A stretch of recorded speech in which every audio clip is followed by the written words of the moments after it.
श्रुतिस्मृतिपुराणानामालयं करुणालयं नमामि भगवत्पादशङ्करं लोकशङ्करं शङ्करं शङ्कराचार्यं केशवं बादरायणं सूत्रभाष्यकृतौ वन्दे भगवन्तौ पुनः पुनः भारतीकरुणापात्रं भारतीपदभूषणं भारतीपदमारूढं भारतीतीर्थमाश्रये विद्याविनयसम्पन्नं वीतरागं विवेकिनं वन्दे वेदान्ततत्त्वज्ञं विधुशेखरभारतीं परमं क्लिष्टवेदान्तं परया श्लक्ष्णया गिरा यो बोधयति तं वन्दे परमानन्दभारती जन्माद्यस्य यतोऽन्वयादितरतश्चर्थेष्वभिद्यस्वराट् तेने ब्रह्महृदाय आदिकवये मुह्यन्ति यत्सूरयः तेजो वारिमृदां यथा विनिमयो यत्र त्रिसर्गो मृषा धाम्ना स्वेन सदा निरस्तकुहकं सत्यं परं धीमहि ಜಿಜ್ಞಾಸುಗಳೇ, ಬಾದರಾಯಣ ಪ್ರಣೀತವಾಗಿರುವಂತಹ ಶ್ರೀಮದ್ ಭಾಗವತ ಮಹಾಪುರಾಣ, ಅದರಲ್ಲಿ ಜಗದ್ಗುರು ಸನ್ನಿಧಾನಗಳವರ ಪ್ರೇರಣೆಯಿಂದ ಪ್ರಾರಂಭವಾದದ್ದು. ಅವರ ಆಶೀರ್ವಾದದಿಂದಲೇ ನಾವು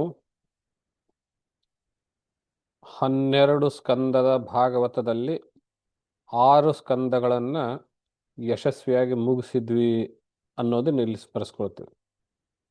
ಇದು ಕಡಿಮೆ ಸಾಧನೆ ಏನಲ್ಲ. ನಿಜವಾಗ್ಲೂ ಇದನ್ನು ಪ್ರಾರಂಭ ಮಾಡುವಾಗ ಇಷ್ಟು ದೊಡ್ಡ ಕೃತಿಯನ್ನು ನಾವು ಕೈಗೆತ್ಕೊಂಡಿದ್ದೀವಿ, ನಾವು ಇದನ್ನ ನಿರ್ವಿಘ್ನವಾಗಿ ಮುಗಿಸ್ತೀವಿಯೋ ಇಲ್ವೋ ಅನ್ನುವಂತಹ ಒಂದು ಪುಟ್ಟದಾಗಿರುವಂತಹ ಚಿಂತೆ ನನ್ನ ಮನಸ್ಸಿನ ಮೂಲೆಯಲ್ಲಿ ಕೊರಿತಾ ಇತ್ತು. ಸುಮಾರು ಒಂದು 3-4 ತಿಂಗಳ ನಂತರ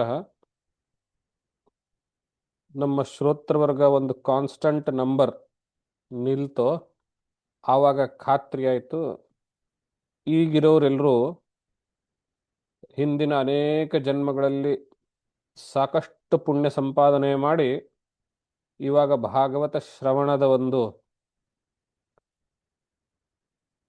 ಸಾಧನೆ ಮಾಡ್ತಾ ಇದ್ದಾರೆ.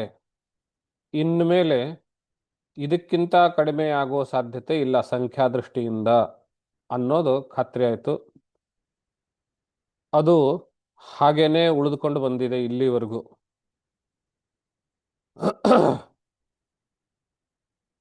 ಮಧ್ಯ ಮಧ್ಯ ನನ್ನ ಕೆಲಸದ ಒತ್ತಡದಿಂದ, ಬೇರೆ ಬೇರೆ ಆರೋಗ್ಯ ಅನಾರೋಗ್ಯ ಕಾರಣಗಳಿಂದ ಅನೇಕ ಪಾಠಗಳು, ಕ್ಲಾಸ್ಗಳು, ಅವಧಿಗಳು ಮಿಸ್ ಆಗಿವೆ.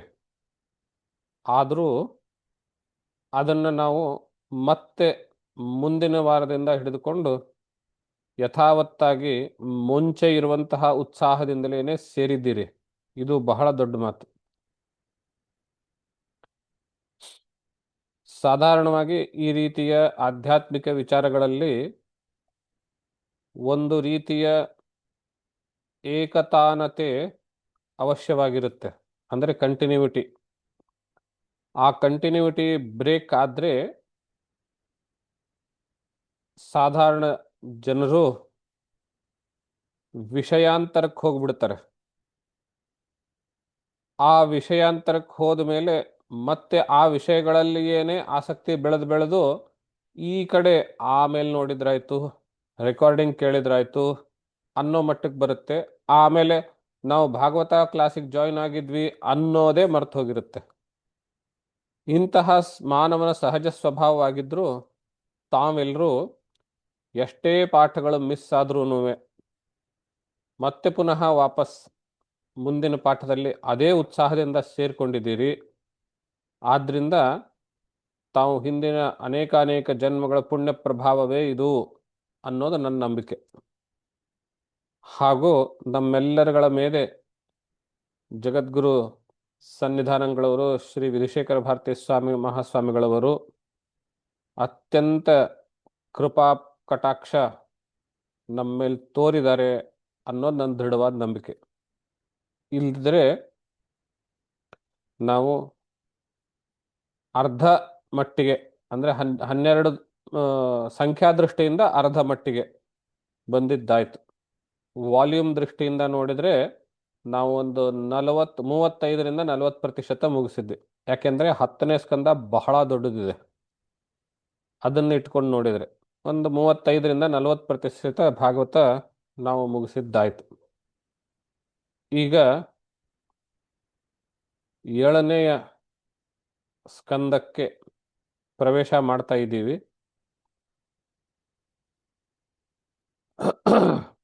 6ನೇ ಸ್ಕಂದದ ಕೊನೆಯಲ್ಲಿ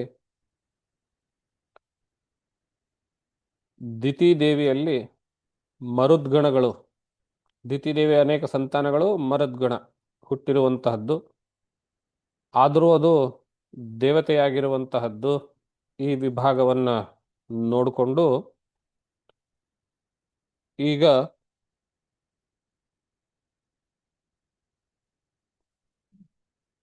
7ನೇ ಸ್ಕಂದಕ್ಕೆ ಬಂದು ಸೇರ್ತೇವೆ. ತಮ್ಮೆಲ್ರಿಗೂ ಒಂದು ಪ್ರಶ್ನೆ ಸಹಜವಾಗಿ ಬಂದಿರಬಹುದು. ಯಾವುದೇ ಪುರಾಣಗಳಲ್ಲಿ ಒಂದು ಈ ವಿಷಯ ಎದ್ದು ಕಾಣುತ್ತೆ, ಭಾಗವತದಲ್ಲಿಯೂ ಹಾಗೇನೆ. ಅದೇನು ಅಂದರೆ, ಅದ್ಯಾಕೆ ಭಗವಂತ ಮಹಾವಿಷ್ಣು ಯಾವಾಗಲೂ ದೇವತೆಗಳ ಪಕ್ಷಪಾತವನ್ನೇ ಮಾಡ್ತಾನೆ ಅನ್ನೋ ರೀತಿ ನಿಮಗೆ ತೋರಿದ್ರು ತೋರಿರ್ಲಿಕ್ಕುಂಟು. ಯಾರಿಗಾದರೂ ಹಾಗೆ ಅನಿಸಿದ್ದು ನಿಜವಾದರೆ ಕಮೆಂಟಲ್ಲಿ ಎಸ್ ಅಂತ ಹಾಕಿ.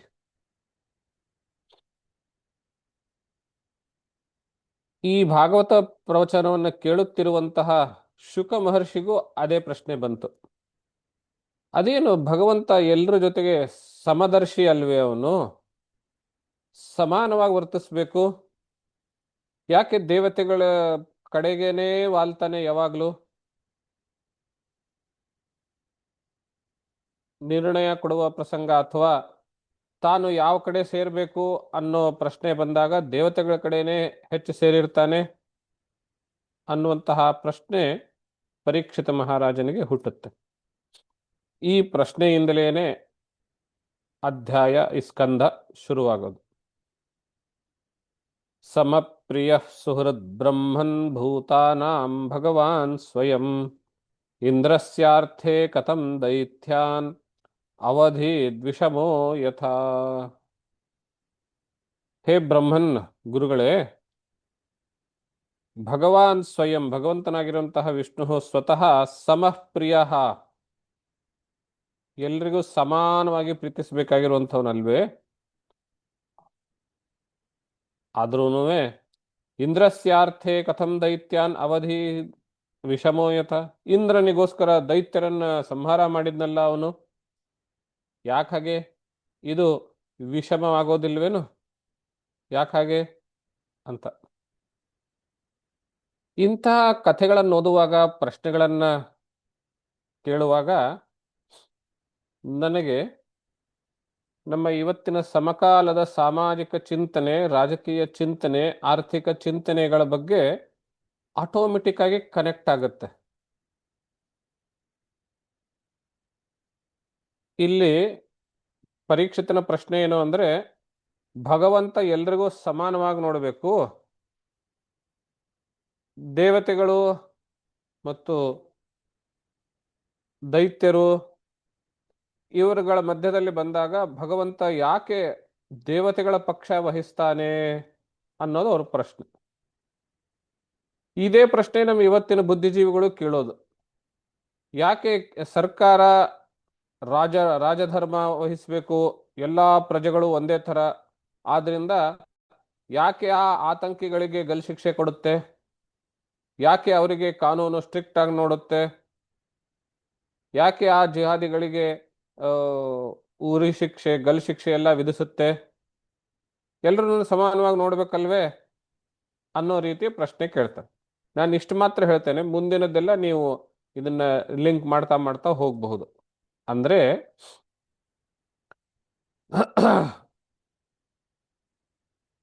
ಯೋಚನಾ ಲಹರಿ ಅನ್ನುವಂತಹದ್ದು ಇವತ್ತಿಗೂ ಇತಿಹಾಸಕ್ಕೂ ಪುರಾಣಕ್ಕೂ ಅದಕ್ಕಿಂತಲೂ ಹೋದರೆ ಹೆಚ್ಚು ಕಡಿಮೆ ಒಂದೇ ಪ್ರಕಾರವಾಗೇ ಇದೆ. ನಾವು ಆವಾಗಲೂ ಹಾಗೆ ಯೋಚಿಸೋರಿದ್ರು, ಇವಾಗಲೂ ಹಾಗೆ ಯೋಚಿಸೋರು ಇದ್ದಾರೆ ಅನ್ನುವಂತಹದ್ದು.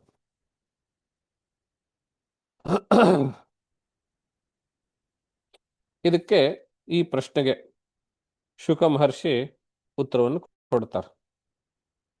ಉತ್ತರವನ್ನು ಕೊಡುವಾಗ ಅವ್ರು ಹೇಳುವಂತಹದ್ದು ಬಹಳ ದೊಡ್ಡ ವಿಚಾರ ಏನು ಅಂತಂದ್ರೆ, ನೋಡ್ಕಣಯ್ಯ, ಭಗವಂತ ಸರ್ವೇ ಸಮಾನವಾಗಿ ಮೂಲದಲ್ಲಿ ಒಬ್ಬನೇ ಇದ್ದಾನೆ. ಅವನೇನೆ ಪರಬ್ರಹ್ಮನು. ಅವನು ನಿರ್ಗುಣವಾಗಿದ್ದಾನೆ, ಅವ್ಯಕ್ತವಾಗಿದ್ದಾನೆ, ಅವನಿಗೆ ಹುಟ್ಟುವಂತಿಲ್ಲ. ಈ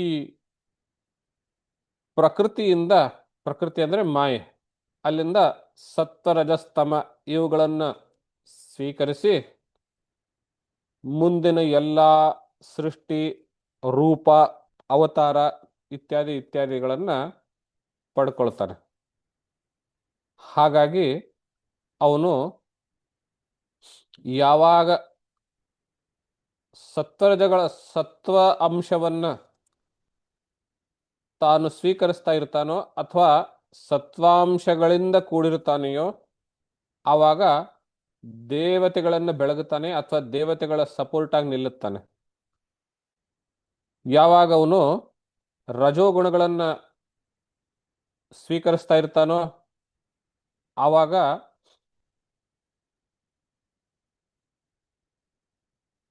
ಅಸುರರನ್ನು,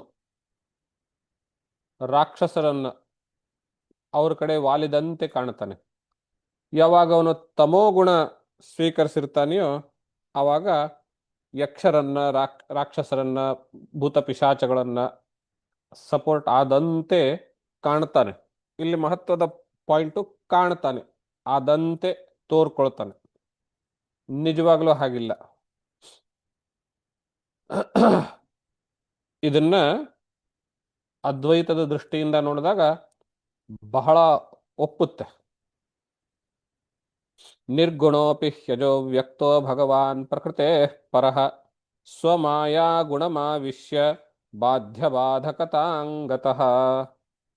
ನಿರ್ಗುಣ ಅಪಿ, ಭಗವಂತನು ನಿರ್ಗುಣನಾಗಿದ್ರು, ಅಜಃ ಹುಟ್ಟು ಇಲ್ಲದೆ ಇರುವವನಾದ್ರೂ, ಅವ್ಯಕ್ತ ಅವ್ಯಕ್ತನಾದ್ರೂ ಭಗವಾನ್ ಭಗವಂತನು ಪ್ರಕೃತೇ ಪರಃ ಪ್ರಕೃತಿಗಿಂತಲೂ ಶ್ರೇಷ್ಠವಾದಂಥವನು. ಅಂದ್ರೆ ಪ್ರಕೃತಿಯನ್ನು ತನ್ನ ಹಿಡಿತದಲ್ಲಿ ಇಟ್ಕೊಳ್ಳೋಣ. ಪ್ರಕೃತಿ ಅಂದ್ರೆ ಇಲ್ಲಿ ಮಾಯಾನೆ. ಸ್ವಮಾಯಾ ಗುಣಮಾವಿಶ್ಯ, ತನ್ನ ಮಾಯೆಯ ಆ ಗುಣಗಳು ಸತ್ವರಜಸ್ತಮೋ ಗುಣಗಳು, ಇವುಗಳನ್ನು ಆವಿಶ್ಯ ಅವುಗಳನ್ನು ಸ್ವೀಕರಿಸಿ ಅವುಗಳ ಒಳಹೊಕ್ಕು ಬಾಧ್ಯ ಬಾಧಕತಾಂಗತಃ, ಕೆಲವೊಂದು ಬಾರಿ ಬಾಧ್ಯನಾಗ್ತಾನೆ, ಕೆಲವೊಂದು ಬಾರಿ ಬಾಧಕನಾಗ್ತಾನೆ. ಅಂದ್ರೆ ಕೆಲವೊಂದು ಬಾರಿ ಸೋಲುವವರ ರೂಪವನ್ನು ತಾಳ್ತಾನೆ, ಕೆಲವೊಂದು ಬಾರಿ ಗೆಲ್ಲುವವರ ರೂಪವನ್ನು ತಾಳ್ತಾನೆ. ಅದನ್ನು ಇನ್ನೂ ಮುಂದುವರಿಸಿ ವಿಸ್ತರಿಸಿ ಮುಂದಿನ ಶ್ಲೋಕದಲ್ಲಿ ಹೇಳ್ತಾರೆ. ಸತ್ವಂ ರಜಸ್ತಮ ಇತಿ ಪ್ರಕೃತೇರ್ನಾತ್ಮನೋ ಗುಣಾಃ ನ ತೇಷಾಂ ಯುಗಪದ್ರಾಜನ್ ಹ್ರಾಸ ಉಲ್ಲಾಸ ಏವವಾ ಜಯಕಾಲೇ ತು ಸತ್ವಸ್ಯ ದೇವರ್ಷೀನ್ ರಜಸೋಸುರಾನ್ ತಮಸೋ ಯಕ್ಷರಕ್ಷಾಂಸಿ ತತ್ಕುಲಾನುಗುಣೋ ಭವೇತ್. ಸತ್ವಂ ರಜಸ್ತಮ ಇತಿ, ಸತ್ವ ರಜಸ್ಸು ತಮಸ್ಸು ಎಂಬುವಂತಹ ಈ ಮೂರು ಗುಣಗಳು ಪ್ರಕೃತೇ ಗುಣಾಃ ನ ಆತ್ಮನಃ, ಇವು ಪ್ರಕೃತಿಯ ಗುಣಗಳೇ ಹೊರತು ಆತ್ಮನ ಗುಣಗಳಲ್ಲ. ತೇಷಾಂ ಯುಗಪತ್ ಹ್ರಾಸ ಉಲ್ಲಾಸ ಏವವಾ ನ ಭವತಿ, ಆ ಮೂರೂ ಗುಣಗಳು ಒಂದೇ ಕಾಲದಲ್ಲಿ ಹ್ರಾಸವೂ ಆಗೋದಿಲ್ಲ, ಕಡಿಮೆ ಆಗೋದಿಲ್ಲ ಅಥವಾ ಸೋಲಾಗೋದಿಲ್ಲ. ಮೂರೂ ಗುಣಗಳು ಒಂದೇ ಕಾಲದಲ್ಲಿ ಉಚ್ಛ್ರಾಯ ಸ್ಥಿತಿಯನ್ನು ತಲುಪೋದಿಲ್ಲ ಅಥವಾ ಬೆಳೆಯೋದಿಲ್ಲ ಅಥವಾ ಗೆಲುವಾಗೋದಿಲ್ಲ. ಒಂದೊಂದು ನಂತರ ಒಂದರ ನಂತರ ಒಂದು. ಯಾವಾಗ ಯಾವ ಗುಣ ಗೆಲ್ತಾ ಇರ್ತದೆಯೋ, ಗೆಲ್ಲೋದು ಅಂದ್ರೆ ಇಲ್ಲಿ ಬೆಳೆಯೋದು, ಉಚ್ಛ್ರಾಯ ಸ್ಥಿತಿಯಲ್ಲಿರೋದು, ಭಗವಂತ ಅದನ್ನ ಸ್ವೀಕರಿಸೋದು, ನಾವು ಹೇಗೆ ಅದನ್ನು ಡೆವಲಪ್ ಮಾಡೋದು, ಈ ರೀತಿಯಲ್ಲಿ ಇರೋದು. ಜಯಕಾಲೇತು ಸತ್ವಸ್ಯ, ಸತ್ವಗುಣದ ಜಯಕಾಲದಲ್ಲಿ ಅಂದ್ರೆ ಭಗವಂತನು ಸತ್ವಗುಣವನ್ನು ಹೊಕ್ಕಿ ಮೂರು ಗುಣಗಳನ್ನು ಹೊಕ್ಕಿರ್ತಾನೆ, ಆ ವಿಷಯ ಅಂತಿದೆ. ಸತ್ವಗುಣವನ್ನ ಯಾವಾಗ ಉಚ್ಛ್ರಾಯ ಬೆಳೆಸ್ತಾ ಇರ್ತಾನೆ, ಡೆವಲಪ್ ಮಾಡ್ತಾ ಇರ್ತಾನೋ, ಆವಾಗ ದೇವರ್ಷೀನ್, ದೇವತೆಗಳು ಮತ್ತು ಋಷಿಗಳನ್ನ ಅವ್ರ ಕಡೆ ವಾಲಿದಂತೆ, ಅವ್ರ ಕಡೆ ಪಕ್ಷಪಾತ ಮಾಡಿದಂತೆ ಕಾಣ್ತಾನೆ. ರಜಸೋ ಅಸುರಾನ್, ರಜೋ ಗುಣಗಳನ್ನು ಡೆವಲಪ್ ಮಾಡ್ತಾ ಇರುವಾಗ ಅಸುರರನ್ನ ಬೆಳೆಸಿದಂತೆ, ಅಸುರರನ್ನ ಪಕ್ಷಪಾತ ಮಾಡಿದಂತೆ ತೋರ್ತಾನೆ. ತಮಸೋ ಯಕ್ಷ ರಕ್ಷಾಂಸಿ, ತಮೋ ಗುಣವನ್ನು ಡೆವಲಪ್ ಮಾಡ್ತಾ ಇರುವಾಗ ಯಕ್ಷರು ರಾಕ್ಷಸರು ಅವರುಗಳನ್ನ ಬೆಳೆಸಿದಂತೆ, ಅವರುಗಳನ್ನ ಡೆವಲಪ್ ಮಾಡಿದಂತೆ ಕಾಣ್ತಾನೆ. ತತ್ ಕಾಲಾನುಗುಣೋ ಭಜತ್, ಇದು ಒಂದಾದ ಮೇಲೆ ಒಂದು ನಡೀತಾ ಇರ್ತದೆ, ಕಾಲಾನುಸಾರವಾಗಿ ಇದು ಭಗವಂತ ಮಾಡ್ತಾ ಇರ್ತಾನೆ. ಆದರೆ ಹಾಗೂ ತೋರ್ತಾನೆ, ವಾಸ್ತವದಲ್ಲಿ ಜ್ಯೋತಿರಾದಿರಿ ಜ್ಯೋತಿರಾದಿರಿ ವಾ ಭಾಬ ಇವಾ ಭಾತಿ ಸಂಘಾತಾನ್ನ ವಿವಿಚ್ಯತೆ ವಿದಂತ್ಯಾತ್ಮಾನಮಾತ್ಮ ಆತ್ಮಸ್ಥಂ ಮತಿತ್ವಾ ಕವಯೋಂತತಃ. ಜ್ಯೋತಿರಾದಿ ಇವ ಆಭಾತಿ, ಆಭಾತಿ ಅನ್ನೋದು ಬಹಳ, ಬೆಳಕು ವಿಷ ವಸ್ತುಗಳನ್ನ ಹೇಗೆ ಬೆಳಗುತ್ತದೆಯೋ ಅದರಂತೆ ತೋರ್ತಾನೆ ಅಂತ. ಈ ಭಾಗವತದಲ್ಲಿ ಬೆಳಕು ವಸ್ತುಗಳನ್ನು ಬೆಳಗೋದು ಅಂತ ಹೇಳಿತು. ಶಂಕರ ಭಗವತ್ಪಾದರು ಇದನ್ನ ಬಹಳ ಸುಂದರವಾದ ದೃಷ್ಟಾಂತದನ್ನು ಕೊಡ್ತಾರೆ. ಕೆಲವೊಂದು ಬಾರಿ ನನಗನ್ನಿಸುತ್ತೆ, ಉಪಮಾ ಕಾಳಿದಾಸಸ್ಯ ಅಂತ ಏನು ಹೇಳ್ತಾರೆ ಸಂಸ್ಕೃತ ಸಾಹಿತ್ಯದಲ್ಲಿ, ಕಾಳಿದಾಸನು ಉಪಮಾಲಂಕಾರ ಪ್ರಯೋಗಿಸುವುದರಲ್ಲಿ ಬಹಳ ಪಳಗಿದವನು ಅಂತ ಹೇಳಿ. ನನಗೊಮ್ಮೊಮ್ಮೆ ಶಂಕರ ಭಗವತ್ಪಾದರಿಂದಲೇ ಕಾಳಿದಾಸ ಟ್ರೈನಿಂಗ್ ತಗೊಂಡಿರಬಹುದೇನೋ ಅಂತ ಅನಿಸುತ್ತೆ. ಕಾಲದ ಹಿನ್ನೆಲೆಯಲ್ಲಿ ಕಾಳಿದಾಸ ಹಿಂದಿನ ಕಾಲದವನು, ಆ ಕಾಲದಿಂದ ಕಾಳಿದಾಸನೇ ಮೊದಲಿಗನಾಗ್ತಾನೆ. ಆದರೂ ಶಂಕರ ಭಗವತ್ಪಾದರು ಉಪಮಾ ಬಳಸೋದ್ರಲ್ಲಿ ಕಾಳಿದಾಸನಿಗಿಂತಲೂ ಕಡಿಮೆನಿರಲಿಲ್ಲ ಅನ್ನೋ ರೀತಿಯಾದ್ರೆ ಹೇಳ್ಬಹುದು. ಎಷ್ಟು ಸುಂದರವಾದ ದೃಷ್ಟಾಂತ ಕೊಡ್ತಾರೆ ನೋಡಿ ಇಲ್ಲಿ. ಭಾಗವತದಲ್ಲಿರುವ ದೃಷ್ಟಾಂತ ಏನು, ಜ್ಯೋತಿರಾದಿರಿತಿ ಭಾತಿ ಸಂಘಾತಾನ್ನ ವಿವಿಚ್ಯತೆ. ಈಗ ಒಂದು ಬೆಳಕಿದೆ, ಆ ಬೆಳಕು ಅದರ ಎದುರುಗಡೆ ಮೂರು ವಸ್ತುಗಳಿದಾವೆ ಅಂತ ಇಟ್ಕೊಳ್ಳಿ. ಒಂದು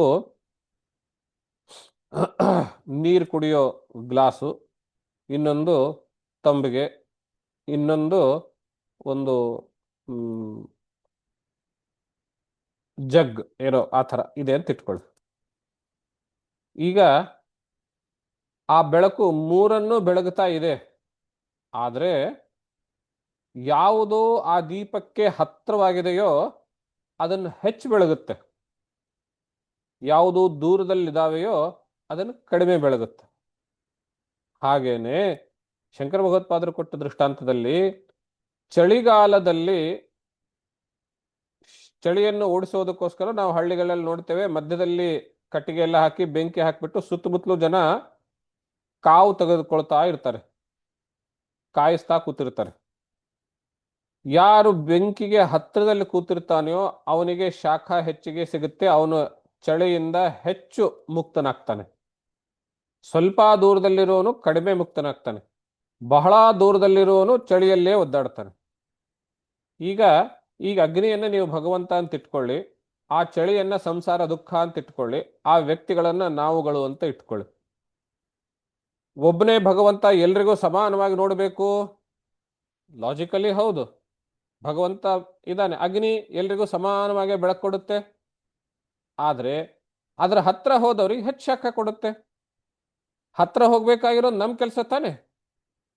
ಹತ್ರ ಹೋದ ನಿಂತವನಿಗೆ ಚಳಿ ಸಂಪೂರ್ಣವಾಗಿ ಹೊರಟೋಗುತ್ತೆ, ಸ್ವಲ್ಪ ದೂರದಲ್ಲಿರೋವನಿಗೆ ಅಲ್ಪ ಸ್ವಲ್ಪ ಚಳಿ ಹೋಗಿರುತ್ತೆ, ತೀರಾ ದೂರದಲ್ಲಿರೋವನಿಗೆ ಚಳಿಯಲ್ಲೇ ಒದ್ದಾಡ್ತಾ ಇರ್ತಾನೆ. ಹಾಗೆ ಭಗವಂತನಿಗೆ ನಾವು ಹತ್ರ ಹೋದಾಗ ಸಂಪೂರ್ಣವಾಗಿ ನಮ್ಮ ದುಃಖಗಳೆಲ್ಲ ನಿವಾರಣೆ ಆಗ್ತವೆ. ಸ್ವಲ್ಪ ದೂರದಲ್ಲಿದ್ರೆ ಸ್ವಲ್ಪ ಮಾತ್ರ ನಿವಾರಣೆ ಆಗಿರುತ್ತೆ, ಸ್ವಲ್ಪ ಇನ್ನೂ ಹಾಗೆ ಇರುತ್ತೆ. ಭಗವಂತನಿಂದ ನಾವೇ ಬಹಳ ಅಂತರವನ್ನು ಕಾಯ್ದುಕೊಂಡಾಗ ನಾವು ದುಃಖದಲ್ಲಿ ಏನೇ ಇರ್ತೇವೆ. ಇದು ಶಂಕರ ಭಗವತ್ಪಾದರು ಹೇಳಿರುವಂತಹ ದೃಷ್ಟಾಂತ. ಈ ದೃಷ್ಟಾಂತವನ್ನ, ಈ ದೀಪ ಬೆಳಗುವ ದೃಷ್ಟಾಂತವನ್ನ ಪರೀಕ್ಷಿತ್ ಮಹಾರಾಜನಿಗೆ ಶುಕಮುನಿಯು ಕೊಟ್ಟು ಏನ್ ಹೇಳ್ತಾನೆ, ಗೀತೆಯಲ್ಲೂ ಈ ಮಾತು ಹೇಳಿದೆ, ಯಾರು ನನ್ನ ಭಕ್ತರು ಅವರೇ ನನಗೆ ಹೆಚ್ಚು ಪ್ರಿಯರು ಅನ್ನೋ ರೀತಿಯಲ್ಲಿ. ನಾನು ಎಲ್ರಿಗೂ ಸಮಾನವಾಗಿ ನೋಡಿದ್ರು ಹತ್ರ ಬಂದವರಿಗೆ ಶಾಖ ಹೆಚ್ಚಿಗೆ ಸಿಗುವಂತೆ ನಾವು ಭಗವಂತನಿಗೆ ಹತ್ರ ಹೋದ್ರೆ ಭಗವಂತ ನಮ್ಮನ್ನ ಹೆಚ್ಚು ಉದ್ಧಾರ ಮಾಡ್ತಾನೆ, ಹೆಚ್ಚು ಕೃಪೆ, ಹೆಚ್ಚು ವರ ಇತ್ಯಾದಿ ಅನ್ನುವಂಥದ್ದಿದೆ. ಇಲ್ಲಿ ಭಗವಂತನ ಕಡೆಯಿಂದ ಹೆಚ್ಚು ಕಡಿಮೆ ಅಂತೇನಿಲ್ಲ, ನಾವುಗಳ ಹತ್ರವೋ ದೂರವೋ ಅನ್ನೋದು ನಮ್ಮ ಕಡೆಯಿಂದ ಆಗಿದೆ. ಅದನ್ನು ನಾವು ಇಲ್ಲಿ ಗಮನದಲ್ಲಿ ಇಟ್ಕೊಳ್ಬೇಕು. ಆ ಮಾತನ್ನ ಹೇಳಿಬಿಟ್ಟು ಶುಕಮುನಿ ಮುಂದುವರಿಸ್ತಾರೆ. ಅದೇ ರೀತಿ ಭಗವಂತನು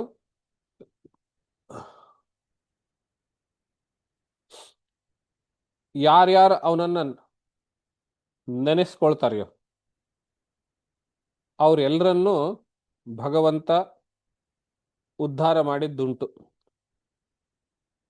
ಈ ಭಗವಂತನಿಗೆ ಬೇಕಾಗಿರೋದು ಅವನಲ್ಲಿ ಇರುವಂತಹ,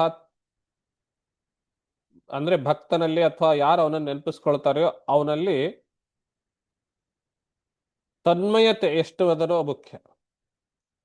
ಯಾವ ಉದ್ದೇಶದಿಂದ ತನ್ಮಯ ಇಟ್ಕೊಂಡಿದ್ದಾನೋ ಅದು ಭಗವಂತನಿಗೆ ಬೇಕಿಲ್ಲ. ಬಹಳ ಮಹತ್ವದ ಮಾತು ಇದು. ಈಗ ನಾವು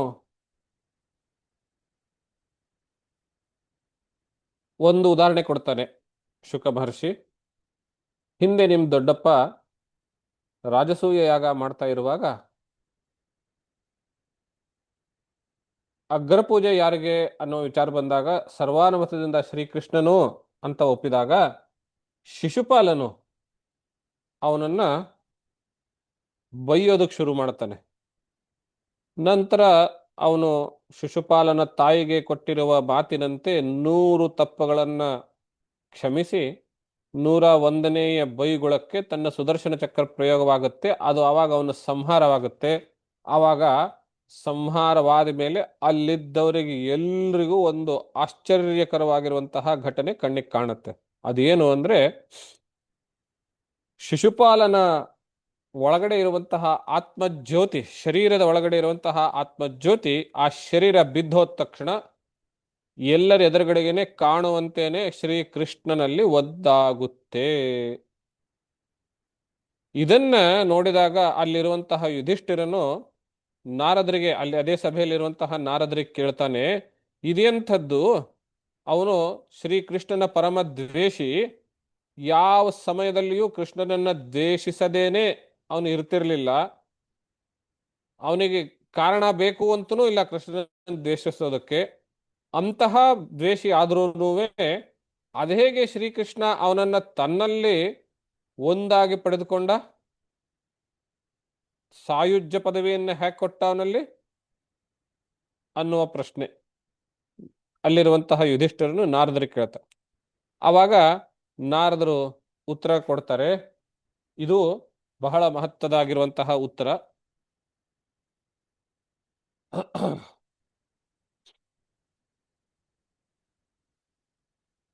ನಾರದ ಉವಾಚ 23ನೇ ಶ್ಲೋಕ. ನಿಂದನಸ್ತವ ಸತ್ಕಾರಣ್ಯಕಾರಾರ್ಥಂ ಕಳೇಭರಂ ಪ್ರಧಾನ ಪರಯೋ ರಾಜನ್ನ ವಿವೇಕೇನ ಕಲ್ಪಿತಂ. ಹೇ ರಾಜನೇ, ನಿಂದೆ, ಸ್ತುತಿ, ಸತ್ಕಾರ, ನೆಕ್ಕಾರ, ನೆಕ್ಕಾರ ಅಂದ್ರೆ ಅವಮರ್ಯಾದೆ, ಸತ್ಕಾರ ಅಂದ್ರೆ ಮರ್ಯಾದೆ, ನೆಕ್ಕಾರ ಅಂದ್ರೆ ಅವಮರ್ಯಾದೆ, ಇವೆಲ್ಲವುಗಳು ವಾಸ್ತವದಲ್ಲಿ ಶರೀರಕ್ಕೆ ಸೇರುವಂತಹದ್ದು. ನೆಕ್ಕಾರ ಅರ್ಥಂ ಕಳೇಬರಂ, ಈ ಶರೀರಕ್ಕೆ ಸಂಬಂಧಪಟ್ಟಿರುವಂತಹದ್ದು ಇವೆಲ್ಲವೂ. ಪ್ರಧಾನ ಪರಯೋ ರಾಜನ್ ಅವಿವೇಕೇನ ಕಲ್ಪಿತಂ.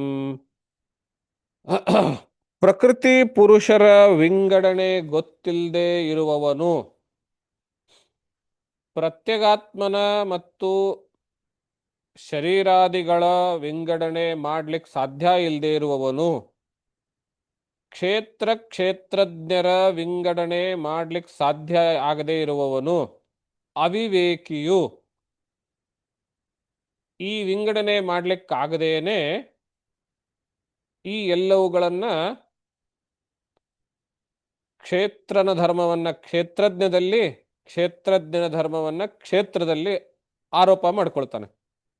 ಪ್ರಕೃತಿಯ ಧರ್ಮವನ್ನ ಪ್ರಧಾನದಲ್ಲಿ, ಪ್ರಧಾನದ ಧರ್ಮವನ್ನ ಪ್ರಕೃತಿಯಲ್ಲಿ, ಆತ್ಮದ ಗುಣಗಳನ್ನ ಧರ್ಮವನ್ನ ಶರೀರಾದಿಗಳಲ್ಲಿ, ಶರೀರಾದಿಗಳ ಧರ್ಮವನ್ನ ಆತ್ಮನಲ್ಲಿ, ಹೀಗೆ ಒಂದಕ್ಕೊಂದು ಬೆರಕೆ ಮಾಡಿಕೊಂಡು ಇದು ನಾನು, ಇದು ನನ್ನದು ಎನ್ನುವಂತಹ ಅಭಿಮಾನವನ್ನು ತಾಳ್ತಾನೆ. ಹಿಂಸಾ ತದಭಿಮಾನೇನ ದಂಡ ಪಾರುಷ್ಯಯೋರ್ಯಥ ವೈಷಮ್ಯಮಿಹ ಭೂತಾನಾಂ ಮಮಾಹಮಿತಿ ಪಾರ್ಥಿವ.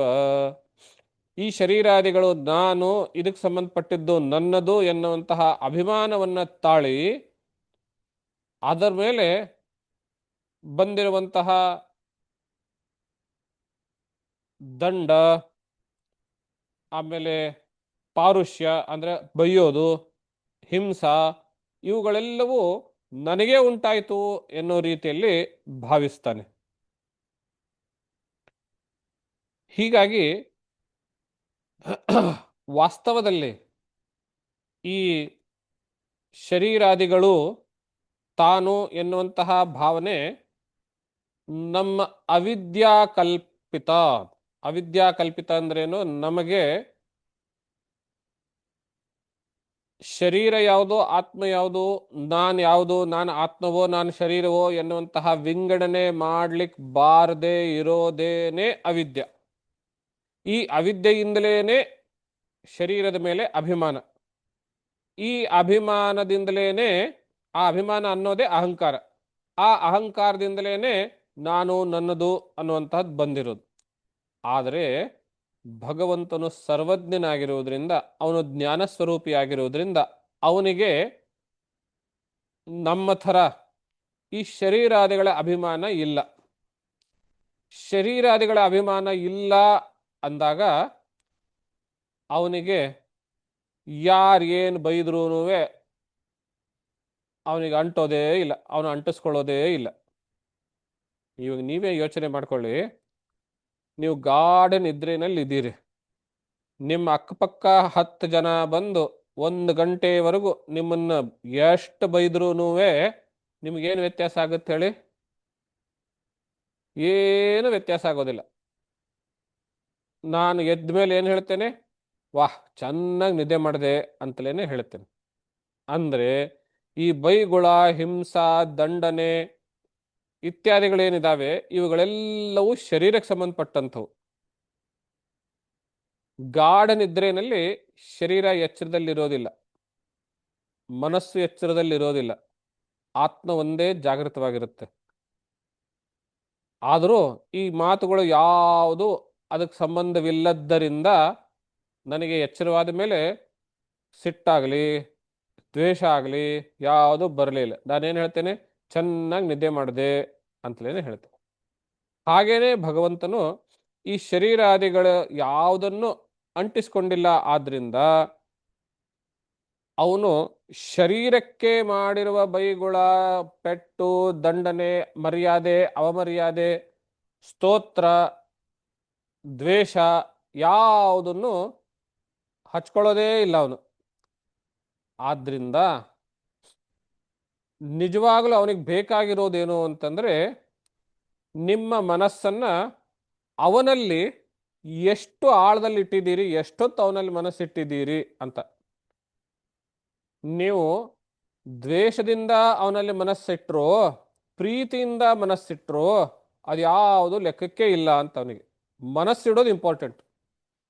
ತಸ್ಮಾದ್ ವೈರಾನುಬಂಧೇನ ನಿರ್ವೈರೇಣ ಭಯೇನವ ಸ್ನೇಹಾತ್ ಕಾಮೇನವ ಯುಂಜಾತ್ ಕಥಂಚಿನ್ನೇಕ್ಷತೆ ಪೃಥಕ್. ಆದ್ರಿಂದ ತಸ್ಮಾತ್ ವೈರದಿಂದಾದರೂ ಪರವಾಗಿಲ್ಲ, ಅನುಬಂಧೇನ ಬಹಳ ಗಾಢವಾದ ಸಂಬಂಧದ ಆಪ್ತ ಸಂಬಂಧದಿಂದಾದರೂ ಪರವಾಗಿಲ್ಲ, ನಿರ್ವೈರೇಣ ವೈರತ್ವ ಇಲ್ಲ ಅಂದ್ರೆ ಪ್ರೀತಿಯಿಂದಾದರೂ ಪರವಾಗಿಲ್ಲ, ಭಯೇನ ಭಯದಿಂದಾದರೂ ಪರವಾಗಿಲ್ಲ, ಸ್ನೇಹಾತ್ ಗೆಳತನದ ಭಾವದಿಂದಾದರೂ ಪರವಾಗಿಲ್ಲ, ಕಾಮೇನ ಭಗವಂತನ ಮೇಲೆ ಕಾಮ ಇಟ್ಟು ನಾವು ನಮ್ಮ ಮನಸ್ಸನ್ನು ಅವನಲ್ಲಿಟ್ಟರೂ ಪರವಾಗಿಲ್ಲ.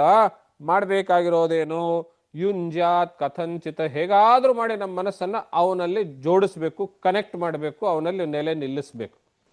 ಭಗವಂತನಿಗೆ ಬೇಕಾಗಿರೋದು ಇಷ್ಟೇನೆ, ತನ್ಮಯತೆ. ಯಥಾ ಬಂಧೇನ ಮರ್ತ್ಯಸ್ತನ್ಮಯತಾಮಿಯಾತ್ ನ ತಥಾ ಭಕ್ತಿ ಯೋಗೇನ ಇತಿ ಮೇ ನಿಶ್ಚಿತಾ ಮತಿ. ಒಬ್ಬ ದ್ವೇಷ ಮಾಡುವನು, ವೈರತ್ವ ಸಾಧಿಸುವಂಥವನು ತನ್ನ ವೈರಿಯ ಮೇಲೆ, ಶತ್ರುವಿನ ಮೇಲೆ ಅದೆಷ್ಟು ಮನಸ್ಸನ್ನು ಏಕಾಗ್ರವಾಗಿ ನೆಟ್ಟಿರ್ತಾನೆ ಅಂದರೆ ಆ ಮಟ್ಟದ ಏಕಾಗ್ರತೆಯನ್ನ ಭಕ್ತಿಯಲ್ಲೂ ಕಾಣ್ಲಿಕ್ಕೆ ಸಾಧ್ಯ ಇಲ್ಲ ಅಂತ ಹೇಳ್ತಾರೆ ಶುಕ ಮಹರ್ಷಿಗಳು, ನಾರದ ಮಹರ್ಷಿಗಳು ಯುಧಿಷ್ಠಿರನಿಗೆ. ಅಂದ್ರೆ ನೀನು ವೈರದಿಂದ ಇಡ್ತೀಯೋ ಅಥವಾ ಇದು ಯಾವುದರಿಂದ ಇಡ್ತೀಯೋ, ಭಯದಿಂದ ಇಡ್ತೀಯೋ ಇಂಪಾರ್ಟೆಂಟ್ ಅಲ್ಲ. ಆದರೆ ನಾವು ಎಷ್ಟು ಆಳದಲ್ಲಿ ಭಗವಂತನಲ್ಲಿ ಮನಸ್ಸನ್ನು ನೆಲೆನಿಟ್ಟಿರ್ತೀವೋ ಅನ್ನೋದು ಇಂಪಾರ್ಟೆಂಟ್. ಇದಕ್ಕೆ ವೇದಾಂತದಲ್ಲಿ ಪ್ರಸಿದ್ಧವಾಗಿರುವಂತಹ ಒಂದು ದೃಷ್ಟಾಂತವನ್ನು ಕೊಡ್ತಾರೆ ವಿದ್ಯಾರಣ್ಯರು. ಈ ದೃಷ್ಟಾಂತವನ್ನ ಪಂಚದಶಿ ಅನ್ನುವಂತಹ ಗ್ರಂಥದಲ್ಲಿಯೂ ಹೇಳ್ತಾರೆ. ಒಂದು ಕಣಜ ಅನ್ನುವಂತಹದ್ದು ಒಂದು ಕೀಟ, ಕ್ರಿಮಿ, ಹುಳು ಥರ ಇರ್ತದೆ. ಅದು ಈ ಕಲ್ಲಿನ ಗೋಡೆಗಳ ಮೇಲೆ, ಬಹಳ ಹಳೆಯದಾಗಿರುವಂತಹ ದೇವಸ್ಥಾನದ ಮೇಲೆ ಮಣ್ಣಿನ ಹೆಂಟೆ ಮೇಲೆ ಗೂಡು ಕಟ್ಟಿರುತ್ತೆ ಕಣಜ. ಅದರ ಒಳಗಡೆ ತಾನು ಊಟ ಮಾಡಬೇಕಾಗಿರುವಂತಹ ಕ್ರಿಮಿಗಳನ್ನು ತಂದು ಅದರೊಳಗೆ ಇಡುತ್ತೆ. ಆಮೇಲೆ ಸಣ್ಣ ಸಣ್ಣ ತೂತುಗಳಿರ್ತವೆ, ಅದರಿಂದ ಮೂಲಕ ಚೊಂಚನ್ನು ಹಾಕಿ ಆ ಕ್ರಿಮಿಗಳನ್ನು ಚುಚ್ಚಿ ಚುಚ್ಚಿ ಚುಚ್ಚಿ ಕೊಂದು ಆಮೇಲೆ ತಿಂತಾ ಇರ್ತದೆ. ಅಲ್ಲಿ ಒಳಗಡೆ ಇರುವಂತಹ ಕೀಟ, ಕ್ರಿಮಿ ಯಾವಾಗಲೂ ಈ ಕಣಜದ ಕಡೆಗೆ ಯಾವಾಗ ಚುಚ್ತಾನೋ ಅಂಥೇಳಿ ನಿರಂತರವಾಗಿ 24/7 ಈ ಕಣಜದ ಬಗ್ಗೆನೇ ಯೋಚನೆ ಮಾಡ್ತಾ ಮಾಡ್ತಾ ಮಾಡ್ತಾ ಆ ಕ್ರಿಮಿಯೂ ಕಣಜವಾಗ ಹೋಗುತ್ತೆ. ಹಾಗೆ ನಾವು ಆದರೆ ಅದಕ್ಕೆ ಭಕ್ತಿಯಿಂದ ಕಣಜನನ್ನ ಪ್ರೀತಿ ಮಾಡಿತ್ತೇನೋ ಅದಕ್ಕೆ ಕ್ರಿಮಿ ಭಯದಿಂದ ತಾನೆ, ಆದರೂ ಅದು ಕಣಜವೇ ಆಗುತ್ತೆ. ಹಾಗೆ ಭಗವಂತನಲ್ಲಿ ನಾವು ವೈರದಿಂದಲೋ, ಭಕ್ತಿಯಿಂದಲೋ, ಕಾಮದಿಂದಲೋ, ಸ್ನೇಹದಿಂದಲೋ, ಯಾವುದಿಂದಾದರೂ ಪರವಾಗಿಲ್ಲ 24 ಗಂಟೆ 24/7 ಅವನಲ್ಲಿ ಮನಸ್ಸನ್ನು ನೆಲೆನಿಟ್ಟಾದರೆ ಆವಾಗ ಭಗವಂತನಲ್ಲಿ ಒಂದಾಗೋದು ಗ್ಯಾರಂಟಿ ಅಂತ. ಇದಕ್ಕೆ ಪ್ರತಿಯೊಂದಕ್ಕೂ ಒಂದೊಂದು ಉದಾಹರಣೆ ಕೊಡ್ತಾನೆ. 6 ಭಾವಗಳಿವೆ ಒಟ್ಟು. ಈ 6 ಭಾವಗಳಲ್ಲಿ ಯಾವ ಭಾವದಿಂದಾದರೂ ನಾವು ಭಗವಂತನಲ್ಲಿ ಮನಸ್ಸನ್ನು ಇಡೋದು ಇಂಪಾರ್ಟೆಂಟ್. ಯಾರ್ಯಾರು ಒಂದೊಂದು ಭಾವದಿಂದ ಭಗವಂತನಲ್ಲಿ ಐಕ್ಯವನ್ನು ಪಡೆದ್ರು ಅನ್ನೋದು ಮುಂದಿನ ಶ್ಲೋಕದಲ್ಲಿ 30ನೇ ಶ್ಲೋಕದಲ್ಲಿ ಬಹಳ ಚೆನ್ನಾಗಿ ಹೇಳ್ತಾರೆ, ಪ್ರೂಫ್ ಕೊಡ್ತಾರೆ. ಗೋಪ್ಯ ಕಾಮಾತ್ ಭಯಾತ್ ಕಂಸೋ ದ್ವೇಷಾಚ್ಚೈದ್ಯಾದಯೋ ನೃಪಾಃ ಸಂಬಂಧಾದ್ ವೃಷ್ಣಯ ಸ್ನೇಹಾದ್ ಯೂಯಂ ಭಕ್ತ್ಯಾ ವಯಂ ವಿಭೋ. ಗೋಪಿಕಾ ಸ್ತ್ರೀಯರು ಕಾಮಭಾವದಿಂದ ತಮ್ಮ ಮನಸ್ಸನ್ನು ಭಗವಂತ ಕೃಷ್ಣನಲ್ಲಿ ನೆಲೆನಿಟ್ಟಿದ್ದಾರೆ. ಕಂಸನು ಭಯಾತ್, ಯಾವಾಗ ಹುಟ್ಟುತ್ತಾನೋ ಇವನು, ಹುಟ್ಟಿದ ತಕ್ಷಣ ಅವನನ್ನು ಸಂಹಾರ ಮಾಡಬೇಕು ಅಂತ ನಿರಂತರವಾಗಿ ಭಯದಿಂದ, ಯಾಕಂದ್ರೆ ಆ 8ನೇ ಗರ್ಭದಿಂದಲೇ ಇವನಿಗೆ ಮೃತ್ಯು ಅನ್ನೋ ಆಕಾಶವಾಣಿ ಆಗಿರುತ್ತಲ್ಲ, ಹಾಗಾಗಿ ಕಂಸ ಭಯದಿಂದ ಅವನ ಮೇಲೆ ಮನಸ್ಸನ್ನು ಇಟ್ಟಿರ್ತಾನೆ. ಶಿಶುಪಾಲ, ಚೇದಿ ರಾಜನಾಗಿರುವಂತಹ ಶಿಶುಪಾಲ ದ್ವೇಷದಿಂದ ಅವನ ಮೇಲೆ ಮನಸ್ಸನ್ನು ನೆಲೆನಿಟ್ಟಿರ್ತಾನೆ. ವೃಷ್ಣಿಕುಲದ ಎಲ್ಲರೂ ಕೂಡ ಶ್ರೀಕೃಷ್ಣ ನಮ್ಮ ಸಂಬಂಧಿ, ನಮ್ಮ ಬಂಧು, ನಮ್ಮ ಕುಲದಲ್ಲಿ ಹುಟ್ಟಿರುವಂಥವನು ಅನ್ನುವ ಸಂಬಂಧದಿಂದ ಅವನ ಮೇಲೆ ಮನಸ್ಸನ್ನು ನೆಲೆನಿಟ್ಟಿರ್ತಾರೆ. ನೀವುಗಳು ಅಂದ್ರೆ ಯುಧಿಷ್ಠಿರಾದಿಗಳು, ಯುಧಿಷ್ಠಿರ, ಅರ್ಜುನ, ಭೀಮ, ಕುಂತಿ ಇತ್ಯಾದಿ ಇವರೆಲ್ಲರೂ ಸ್ನೇಹದಿಂದ ಶ್ರೀಕೃಷ್ಣನ ಮೇಲೆ ಬಹಳ ಸ್ನೇಹದಿಂದ ನೀವು ಮನಸ್ಸನ್ನು ನೆಲೆನಿಟ್ಟಿದ್ದೀರಿ. ನಾವುಗಳು ಅಂದ್ರೆ ನಾರದಾದಿಗಳು ಭಕ್ತಿಯಿಂದ ಶ್ರೀಕೃಷ್ಣನ ಮೇಲೆ ನೆಲೆನಿಟ್ಟಿದ್ದೀರಿ. ಇಲ್ಲಿ ನೋಡಿದ್ರೆ ಎಲ್ಲರೂ ಶ್ರೀಕೃಷ್ಣನಲ್ಲಿ ಒಂದೊಂದು ಭಾವದಿಂದ ಮನಸ್ಸನ್ನು ನೆಲೆನಿಟ್ಟಿದ್ರೆ ಶ್ರೀಕೃಷ್ಣ ಈ ಎಲ್ಲರನ್ನೂ ಉದ್ಧಾರ ಮಾಡಿದ್ದಾನೆ. ವಾಸ್ತವದಲ್ಲಿ ಕಂಸ ಮತ್ತು ಶಿಶುಪಾಲ ಮತ್ತು ದಂತವಕ್ತ್ರ, ಕಂಸ ಮತ್ತು ಚಾಣೂರ, ಹಿರಣ್ಯಕಶಿಪು ಮತ್ತು ಹಿರಣ್ಯಾಕ್ಷ. ಇವರುಗಳು ಯುಧಿಷ್ಠಿರರು ನಾರದರು ಮುಂದೆ ಹೇಳ್ತಾರೆ ಈ ಕಥೆ. ವಾಸ್ತವದಲ್ಲಿ ಇವರು ಮೂರು ಜೋಡಿಗಳೇನಿದ್ದಾರೆ ಇವರು ವೈಕುಂಠದಲ್ಲಿ ಶ್ರೀಕೃಷ್ಣನ ವಿಷ್ಣುವಿನ ದ್ವಾರಪಾಲಕರಾಗಿರುವಂತಹ ಜಯ ವಿಜಯರೇನೆ. ಅವರೇ ಹೀಗೆ ಭೂಮಿ ಮೇಲೆ ಬಂದು ಶ್ರೀಕೃಷ್ಣನನ್ನ ಅತಿಯಾಗಿ ದ್ವೇಷಿಸಿ ಬಹಳ ಬೇಗ ಮುಕ್ತಿ ಹೊಂದಿದರು, ವೈಕುಂಠಕ್ಕೆ ಹೋದ್ರು ಪುನಃ. ಅವಾಗ ಯುಧಿಷ್ಠಿರ ಕೇಳ್ತಾನೆ, ಯಾಕೆ ಅವರು ಭೂಮಿ ಮೇಲೆ ಬರಬೇಕಾಯ್ತು, ಯಾರವರು ಬ್ರಾಹ್ಮಣರು ಇವರಿಗೆ ಶಾಪ ಕೊಟ್ಟಂಥವ್ರು ಅಂತ ಕೇಳಿದಾಗ ಈ ಕಥೆ 3ನೇ ಸ್ಕಂದದಲ್ಲಿಯೇನೆ ಮುಂಚೆನೆ ಬಂದಿದೆ. ಮತ್ತೆ ಇಲ್ಲಿ ನೆನಪಿಸ್ಕೊಳ್ಳಿ. ಸನಕ, ಸನತ್ ಕುಮಾರ, ಸನತ್ ಸುಜಾತರು, ಸನಂದನರು ಬ್ರಹ್ಮ ಮಾನಸ ಪುತ್ರರು. ಈ ಸೃಷ್ಟಿ ಪ್ರಾರಂಭದಲ್ಲಿಯೇನೆ ಬ್ರಹ್ಮದ ಮನಸ್ಸಿನಿಂದಲೇ ಹುಟ್ಟಿರುವಂಥವ್ರು. ಕೇವಲ 5 ವರ್ಷದ ಬಾಲಕರು ಹೇಗಿರ್ತಾರೆ ಹಾಗಿರುವಂಥವ್ರು. ಆ ಕಾರಣದಿಂದ ಅವರು ವಸ್ತ್ರಾದಿಗಳು ಯಾವುದೂ ಧರಿಸಿರುವುದಿಲ್ಲ. ಮಹಾನ್ ಜ್ಞಾನಿಗಳು. ಇಂಥವರು ಒಮ್ಮೆ ಮಹಾವಿಷ್ಣುವಿನ ದರ್ಶನಕ್ಕೆ ಅಂತ ಹೋದಾಗ ಜಯ ವಿಜಯರು ಬಾಗಿಲದಲ್ಲಿರುವಂತಹ ದ್ವಾರಪಾಲಕರು ಈ ಪುಟ್ಟ ಮಕ್ಕಳೇನು ಬಟ್ಟೆನೂ ಹಾಕೊಂಡಿಲ್ಲ, ಇವರಿಗೆ ದರ್ಶನ ಕೊಡೋದು ಅಂಥೇಳಿ ತಡೀತಾರೆ. ತಡೀದಾಗ ಅವರು ಭಗವಂತನ ಹತ್ರ ಇದ್ರೂ ಭಗವಂತನು ಎಲ್ಲರಲ್ಲಿಯೂ ನೆಲೆಸಿದ್ದಾನೆ, ಅವನಿಗೆ ಪುಟ್ಟ ಹುಡುಗರು ದೊಡ್ಡವರು ಅನ್ನುವಂಥದ್ದು ಯಾವುದೂ ಇಲ್ಲ, ಅಷ್ಟನ್ನು ನೀವು ತಿಳಿದುಕೊಳ್ಳಿಕ್ಕಾಗಲಿಲ್ವಲ್ಲ, ನನ್ನನ್ನ ಇಲ್ಲೇ ತಡೀತೀರಲ್ಲ, ನೀವು ಇಲ್ಲಿದ್ದೇನು ನೀವು ಪ್ರಯೋಜನ ಇಲ್ಲ, ಭೂಮಿ ಮೇಲೆ ಹೋಗಿ ಅಂಥೇಳಿ ಶಾಪ ಕೊಡ್ತಾರೆ. ಆವಾಗ ಒಳಗಡೆಯಿಂದ ಮಹಾವಿಷ್ಣುವೇ ಹೊರಗಡೆ ಬಂದು, ನೀವು ಮಾಡಿದ ಸರಿನೇ ಇದೆ, ಬ್ರಾಹ್ಮಣ ವಾಕ್ಯ ಯಾವತ್ತಿಗೂ ಸುಳ್ಳಾಗ್ಲಿಕ್ಕೆ ಸಾಧ್ಯ ಇಲ್ಲ, ಆದರೆ ಇವರು ಕೂಡ ನನ್ನ ಭಕ್ತರೇ, ಏನೋ ಕೆಟ್ಟ ಗಳಿಗೆಯಲ್ಲಿ ನಿಮ್ಮ ಮಹಾತ್ಮೆಯನ್ನು, ನಿಮ್ಮ ಜ್ಞಾನವನ್ನು ಗುರುತಿಸ್ಲಿಕ್ಕಾಗಲಿಲ್ಲ, ಆದ್ದರಿಂದ ಅವರಿಗೆ ಬಹಳ ದಿವಸಗಳ ಕಾಲ ಭೂಮಿ ಮೇಲೆ ನನ್ನನ್ನು ಬಿಟ್ಟು ಇರೋದಕ್ಕಾಗೋದಿಲ್ಲ, ಅದಕ್ಕೆ ಏನಾದರೂ ಮಾಡಿ ವಾಪಸ್ ಬೇಗ ಬರೋ ಹಾಗೆ ಉಪಾಯ ಹೇಳಿ ಅಂತ ಕೇಳಿದಾಗ, 100 ಜನ್ಮಗಳ ಕಾಲ ನೀವು ಭೂಮಿ ಮೇಲೆ ಇರ್ತೀರೋ ಭಗವಂತನ ಪ್ರೀತಿ ಸೇವೆ ಮಾಡಿಕೊಂಡು, ಅಥವಾ ಭಗವಂತನನ್ನು ಅತಿಯಾಗಿ ದ್ವೇಷಿಸಿ 3 ಜನ್ಮಗಳಲ್ಲಿ ವಾಪಸ್ ಬರ್ತೀರೋ ಅಂತ ಕೇಳಿದಾಗ ಅವರು ಜಯ ವಿಜಯರು, ನಾವು ಭಗವಂತನಿಂದ ದೂರವಾಗಿ ಭೂಲೋಕದಲ್ಲಿ ಇದ್ಕೊಂಡ್ಬಿಟ್ಟು 100 ವರ್ಷಗಳ ಕಾಲ 100 ಜನ್ಮಗಳ ಕಾಲ ಅಲ್ಲಿ ಭಗವಂತನನ್ನು ಭಜನೆ ಮಾಡೋದು ನಮಗೆ ಇಷ್ಟ ಇಲ್ಲ,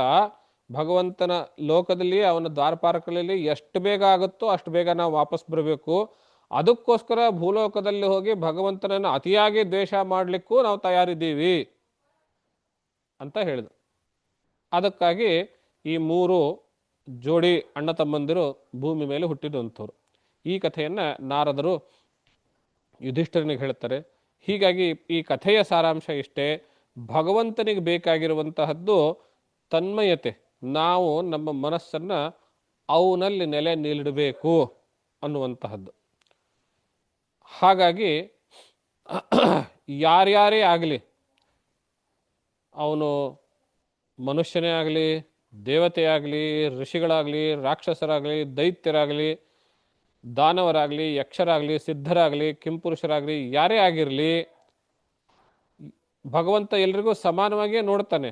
ಆದರೆ ಯಾರು ಭಗವಂತನಲ್ಲಿ ಭಕ್ತಿ ಮಾಡ್ತಾರೆಯೋ, ಭಗವಂತನಲ್ಲಿ ಯಾವುದೇ ಭಾವ ಮನಸ್ಸಿನಲ್ಲಿ ಇಟ್ಕೊಂಡ್ರೂ ಅವನಲ್ಲಿ ತಮ್ಮ ಮನಸ್ಸನ್ನು ತನ್ಮಯಗೊಳಿಸ್ತಾರೆಯೋ ಅವರು ಭಗವಂತನಿಗೆ ಬಹಳ ಪ್ರೀತಿ, ಭಗವಂತನು ಅವರನ್ನು ಬಹಳ ಬೇಗ ತನ್ನಲ್ಲಿ ಕರೆಸ್ಕೊಳ್ತಾನೆ ಅನ್ನುವಂಥ ಅವರಿಗೆ ವರ ಕೊಡ್ತಾನೆ. ಸಾಧಾರಣ ಜನರಿಗೆ ಇದು ಭಗವಂತನು ಪಕ್ಷಪಾತ ಮಾಡ್ತಾನೆ ಅನ್ನೋ ಹಾಗೆ ಕಾಣುತ್ತೆ. ಪಕ್ಷಪಾತ ಮಾಡಿಲ್ಲ ಅನ್ನೋದಕ್ಕೆ ಯಾರ್ಯಾರಿಗೆ ಉದ್ಧಾರ ಮಾಡಿದ, ಕಂಸನಿಗೂ ಉದ್ಧಾರ ಮಾಡ್ದ, ಶಿಶುಪಾಲನಿಗೂ ಉದ್ಧಾರ ಮಾಡ್ದ ಅನ್ನುವಂತಹ ದೃಷ್ಟಾಂತವನ್ನು ನಾವು ನೋಡ್ತೇವೆ. ನಾರದರ ದೃಷ್ಟಾಂತದಲ್ಲಿ ಶಿಶುಪಾಲನಾಗಿದ್ದು ಮತ್ತು ಆ ಶ್ಲೋಕದ ಮೂಲಕ ಕಂಸನನ್ನು ಉದ್ಧಾರ ಮಾಡಿರುವಂತಹದ್ದು ನಾವು ನೋಡ್ತೇವೆ. ಹಾಗಾಗಿ ಕೇವಲ ದೇವತೆಗಳ ಪಕ್ಷ ಸೇರ್ತಾನೆ ಅನ್ನುವಂತಹದ್ದು ಫ್ಯಾಕ್ಚುಯಲಿ ರಾಂಗ್. ರಾಕ್ಷಸರನ್ನು ಉದ್ಧಾರ ಮಾಡಿದ್ದಾನೆ, ಅಸುರರನ್ನು ಉದ್ಧಾರ ಮಾಡಿದ್ದಾನೆ.